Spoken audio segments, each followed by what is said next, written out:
পাকিস্তান সম্পর্কের ক্রমশ অবনতি এবং যুদ্ধের আবহ যা তৈরি হয়েছিল, এই মুহূর্তে পরিস্থিতি খানিকটা শান্ত বলেই মনে হচ্ছে। পরিস্থিতি খানিকটা শান্ত হয়েছে, কিন্তু এই মুহূর্তে ভারতের যে আশপাশে যে প্রতিবেশী রাষ্ট্রগুলো রয়েছে, সেই রাষ্ট্রগুলোতে কিন্তু অস্থিরতা রয়েছে যথেষ্ট। বাংলাদেশে আমরা জানি, বাংলাদেশের সর্বশেষ যে পরিস্থিতি, সেখানে আওয়ামী লীগকে নিষিদ্ধ ঘোষণা করা হয়েছে। বাংলাদেশে এখনো পর্যন্ত প্রধান দুটি রাজনৈতিক দল বিএনপি এবং আওয়ামী লীগ, কিন্তু আওয়ামী লীগকে নিষিদ্ধ ঘোষণা করা হয়েছে। বাংলাদেশের রাজনৈতিক পরিস্থিতি কি রয়েছে, পাকিস্তানের অবস্থা আমরা জানি, সেখানে অভ্যন্তরীণ নানা রকম রাজনৈতিক সমস্যা রয়েছে। বালুচিস্তানের সঙ্গে পাক আর্মির সংঘর্ষের যে খবর, সে খবরও আমরা পাচ্ছি। বাংলাদেশের মধ্যে দিয়ে আরাকান করিডোর তৈরি হয়েছে একটা জাতিসংঘের অনুরোধে, বাংলাদেশ তাতে সম্মত হয়েছে। ভারতের উপর এই সমস্ত ঘটনার কি প্রভাব পড়তে পারে, এই সমস্ত বিষয় নিয়ে আমরা আজ কথা বলবো। প্রথমে বাংলাদেশ প্রসঙ্গে আসি।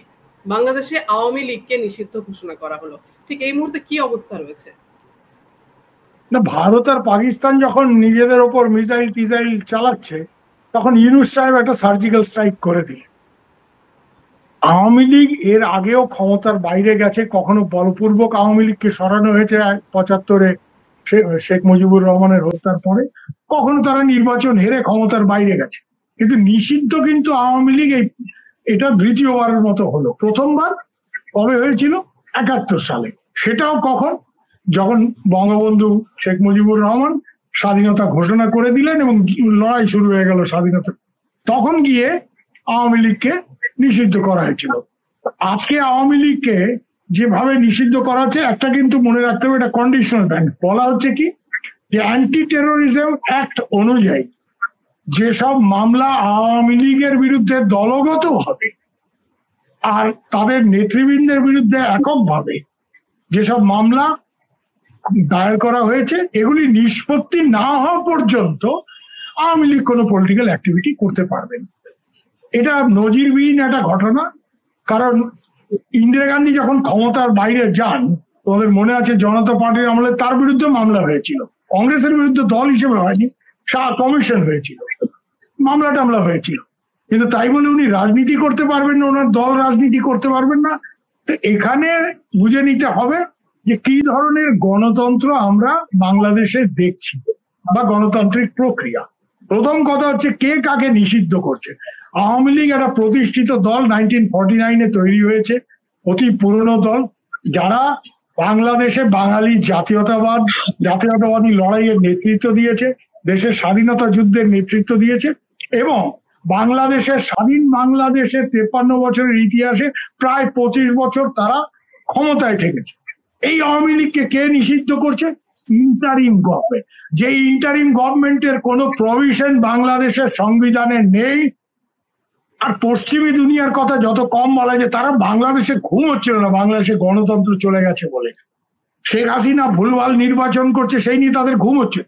আজকে দে আর ভেরি কমফোর্টেবল যে ইউনূসের মতো একটা লোক যে কোনোদিন ইলেকশন ফেস করেনি, করবেও, আমি লিখে দিচ্ছি, ইউনূসের প্রাণ থাকতে ইউনূস ওখানে নির্বাচন দেবে না।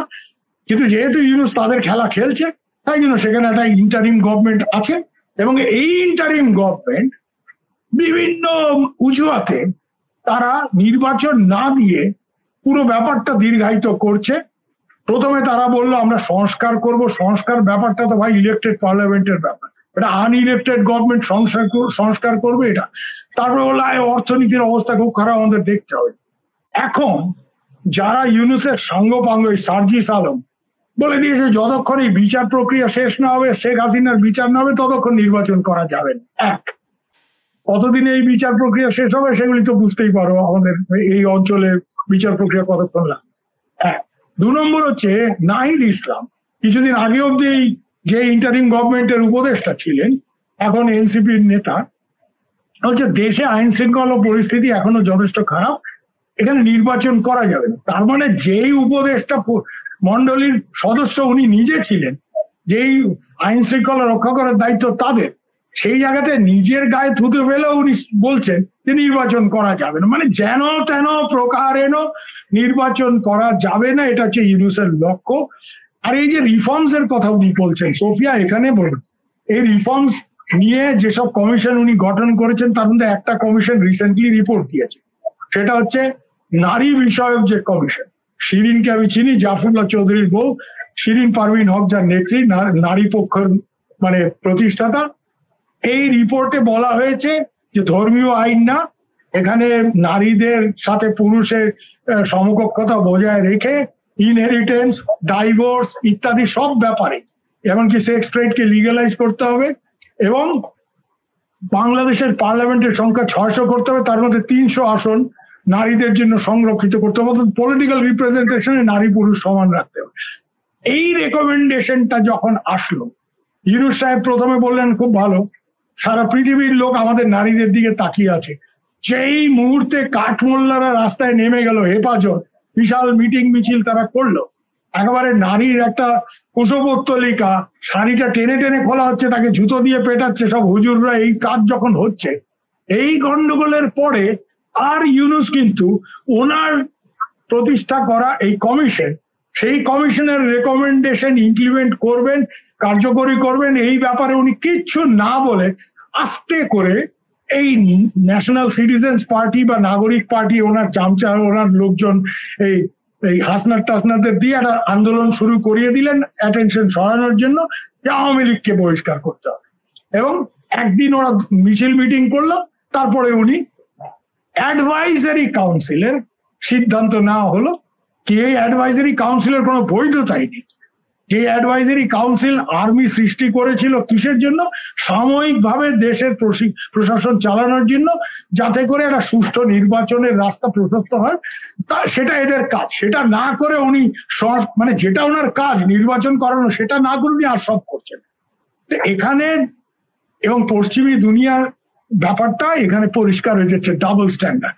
এখন যেই বাংলাদেশের গণতন্ত্র নিয়ে সাহেবদের ঘুম হচ্ছিল না, এই সাহেবরা এখন চুপচাপ। এখন ইউরোপিয়ান ইউনিয়ন, মার্কিন যুক্তরাষ্ট্র সবাই বলছে না ইউনূস থাকো। কেন? ইউনূস তারা যা চায় সেটা করে দিচ্ছে। তাদের প্রজেক্ট মায়ানমারের জন্য ইউনূস এই Bangladesh to Myanmar Rakhine corridor তৈরি করে দিচ্ছে, যেটা আপাতত দৃষ্টিতে মনে হবে হিউম্যানিটেরিয়ান করিডোর, ওখানে সাপ্লাই যাবে এই ওষুধ, খাবার দাবার, কিন্তু তার একটা মিলিটারি অ্যাঙ্গেল আছে। কেন মিলিটারি অ্যাঙ্গেল যদি না থাকে, তাহলে এই করিডোর অপারেশনালাইজ করার জন্য আমেরিকার প্যাসিফিক মিলিটারি কমান্ডের deputy chief lieutenant general vowel এখানে আসবেন কেন? এটা তো জাতিসংঘ বলে গেছে, গুটেরেস সাহেব সেটা দিয়েই হয়েছিল। সো এখানে আমেরিকা ওইসব রেবেল গ্রুপকে সাপোর্ট করবে, অস্ত্র টস্ত্র পাঠাবে এই রাস্তায়, এবং যাতে করে তারা বার্মিজ মিলিটারিকে পরাজিত করতে পারে, যেই বার্মিজ মিলিটারির পিছনে দাঁড়িয়ে আছে চীন। তো এখানে একটা ছায়া যুদ্ধ চীন আর আমেরিকার হচ্ছে, এবং যেটা মানে ইউনূস সাহেব করছেন, বাংলাদেশকে এর মধ্যে জড়িয়ে ফেলছেন, যেটা নিয়ে আওয়ামী লীগ বিএনপি দুজনেই আপত্তি করেছিল যে বাংলাদেশকে এর মধ্যে জড়ানো ঠিক হবে না, এই ধরনের ছায়াযুদ্ধ, এই ধরনের গোলমাল, মায়ানমারের এই গৃহযুদ্ধ, এর মধ্যে বাংলাদেশকে জড়ানো ঠিক হবে না। কিন্তু ইউনূস সাহেব তো সেটা করবেন। ইউনূস সাহেবকে তার পৃষ্ঠপোষকরা যা বলবেন ওনাকে সেটা করতে হবে, কারণ ওনাকে ক্ষমতায় থাকতে হবে যেন তেন প্রকারেণ। তাই উনি ক্ষমতায় থাকার জন্য এই আমেরিকানরা যেটা চাচ্ছেন ওটা করে দিচ্ছেন। এখন কিন্তু সাহেবদের আর গণতন্ত্র নিয়ে কোনো মাথা ব্যথা নেই, বাংলাদেশে কোনো ইলেকশনের দরকার নেই। আরে শেখ হাসিনা ভুলভাল নির্বাচন করেছে, রিগিং করেছে, বুঝলাম, এই লোক তো নির্বাচন করতেই চাইছে না। নির্বাচন ছাড়াই উনি ক্ষমতা আছেন, 9 মাস হয়ে গেল, আরো কতদিন থাকবে? তারপরে বলছে যে আগামী জুনে ইলেকশন হবে, সেই ব্যাপারে কোনো ক্লিয়ার রোড ম্যাপ দিচ্ছে না। তাই জন্য বাংলাদেশে আজকে সাংঘাতিক ভাবে গণতন্ত্র বিপন্ন। সেখানে প্রাতিষ্ঠানিক ওয়েস্টমিনিস্টার মডেলের যে ডেমোক্রেসি সেটা নেই। আর এই ইউনূস সাহেবের কল্যাণে এই যে নির্বাচনটা উনি পিছিয়ে যাচ্ছেন, এটা করতে চাইছেন না। সব থেকে বেশি এতে খুশি হচ্ছে ওখানে কাঠমোল্লা যেসব দলগুলি রয়েছে, হেফাজতে ইসলাম, জামায়াত ইসলামী, যারা এই দেশে গণতন্ত্র তুলে দিয়ে, পশ্চিমী কায়দার গণতন্ত্র তুলে দিয়ে শরিয়ত কানুন প্রবর্তিত করে একটা ইসলামিক রাষ্ট্র গঠন করতে চায়। এই হচ্ছে মোদ্দা কথা।